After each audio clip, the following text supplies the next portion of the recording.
दिल्ली में पॉलिटिकल पार्टियों में खिंची तलवारें। दलित वोट पॉलिटिक्स में बीएसपी का तड़का किसके लिए फायदेमंद? दिल्ली विधानसभा चुनाव को लेकर मायावती ने किया बसपा की रणनीति का ऐलान। दिल्ली विधानसभा चुनाव के ऐलान के बाद बीएसपी सुप्रीमो मायावती ने भी अपने पत्ते खोल दिए हैं। दरअसल बसपा सुप्रीमो ने दिल्ली का चुनाव अकेले लड़ने का ऐलान किया है। मायावती ने सोशल मीडिया एक्स पर लिखा कि दिल्ली विधानसभा का आम चुनाव आगामी 5 फरवरी 2025 को एक चरण में होगा। चुनाव आयोग द्वारा इस बारे में की गई घोषणा का स्वागत है। बीएसपी यह चुनाव अपनी पूरी तैयारी और दमदारी के साथ अकेले अपने बलबूते पर लड़ रही है और उम्मीद है कि पार्टी इस चुनाव में जरूर बेहतर प्रदर्शन करेगी। कैसा रहा है दिल्ली में बीएसपी का प्रदर्शन? दिल्ली के विधानसभा चुनावों में बहुजन समाज पार्टी के पिछले प्रदर्शन पर नजर डालें तो उसकी वोटिंग प्रतिशत में आमतौर पर गिरावट ही देखने को मिली है।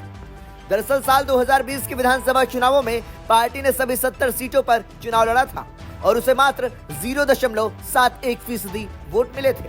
वही 2015 के चुनावों में भी पार्टी ने 70 सीटों पर चुनाव लड़ा और 1.3% वोट पाने में कामयाब रही, जबकि 2013 में पार्टी ने 69 सीटों पर चुनाव लड़ा और 5.35% वोट हासिल किए थे। बीएसपी का अच्छा प्रदर्शन दिल्ली चुनावों में किसे करेगा नुकसान? दिल्ली विधानसभा चुनावों में अगर बहुजन समाज पार्टी अच्छा प्रदर्शन करती है तो इसका सीधा असर मुख्य रूप से आम आदमी पार्टी पर पड़ सकता है।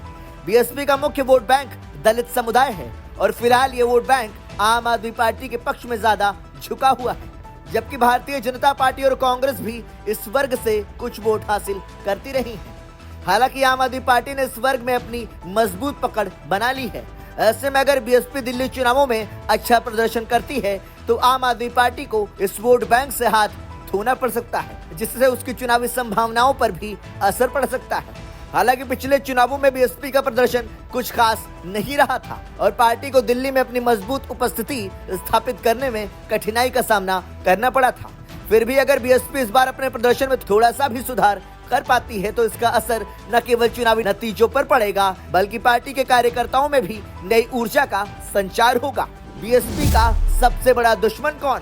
साल 2008 के विधानसभा चुनाव में बीएसपी को दिल्ली की 2 सीटें मिली थी, बदरपुर और गोकलपुर। बदरपुर में राम सिंह नेताजी को 47.30% वोट मिले थे, जबकि गोकलपुर में बीएसपी के सुरेंद्र कुमार 28.89% वोट पाकर चुनाव जीते थे। हालांकि सुरेंद्र कुमार 2020 में आम आदमी पार्टी में शामिल होकर विधायक बन गए और 2025 में भी उनका टिकट नहीं कटा है। वहीं साल 2020 में राम सिंह नेताजी भी आम आदमी पार्टी के टिकट पर चुनाव लड़े लेकिन हार गए थे, जबकि इस बार यानी 2025 में अरविंद केजरीवाल एक बार फिर से उनको आजमा रहे हैं। दरअसल दिल्ली की 6 सीटों की कहानी मिलती जुलती ही है। बदरपुर और गोकलपुर के अलावा जिन सीटों पर बीएसपी अच्छा प्रदर्शन करती रही है उन्हें अरविंद केजरीवाल ने साथ ले लिया है और कहानी अब बदल गई है। साल 2008 में बीएसपी के टिकट पर शरद कुमार को 31.66% वोट मिले थे, लेकिन 832 वोटों से वो हार कर दूसरे स्थान पर रहे थे, जबकि 2015 और 2020 में वो आम आदमी पार्टी से विधायक बन गए थे, लेकिन इस बार अरविंद केजरीवाल ने उनका टिकट काट दिया है। इसके अलावा बादली विधानसभा सीट पर साल 2008 में दूसरे स्थान पर रहने वाले बीएसपी के अजयेश यादव 2015 में आम आदमी पार्टी के विधायक बन गए थे और 2020 में भी ये सीट आम आदमी पार्टी के पास रही और अब 2025 में भी अजयेश यादव को ही टिकट मिला है। वहीं तुगलकाबाद विधानसभा सीट पर साल 2008 में दूसरे स्थान पर रहे बीएसपी के सही राम 2015 और 2020 में आम आदमी पार्टी के विधायक बन गए थे और 2025 में भी सही राम का टिकट नहीं काटा गया है।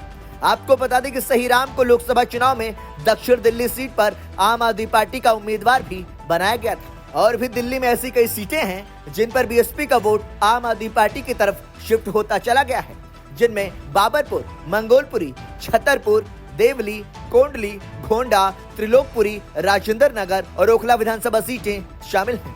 क्या सोच रहा दिल्ली का दलित वोटर? लोकनीति CSDS के मुताबिक दिल्ली में 17% दलित वोटर हैं और अनुमान है कि विधानसभा चुनाव में आम आदमी पार्टी को अब 60% से ज्यादा वोट मिलने लगा है। हालांकि आम आदमी पार्टी के दलित चेहरा रहे राजकुमार आनंद अब बीजेपी में पहुंच चुके हैं। आम आदमी पार्टी में रहते हुए वो दिल्ली सरकार में मंत्री भी थे, हालांकि वो सीधे बीजेपी में नहीं गए। भाजपा से पहले साल 2024 के आम चुनाव में वो नई दिल्ली लोकसभा सीट से बीएसपी के उम्मीदवार थे।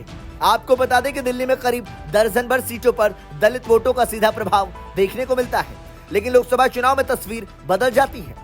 साल 2019 में दलित वोटों के मामले में बीजेपी ने आम आदमी पार्टी को पीछे छोड़ते हुए 49% वोट हासिल किए थे। तब आम आदमी पार्टी को 25% और कांग्रेस को 24% वोट मिले थे।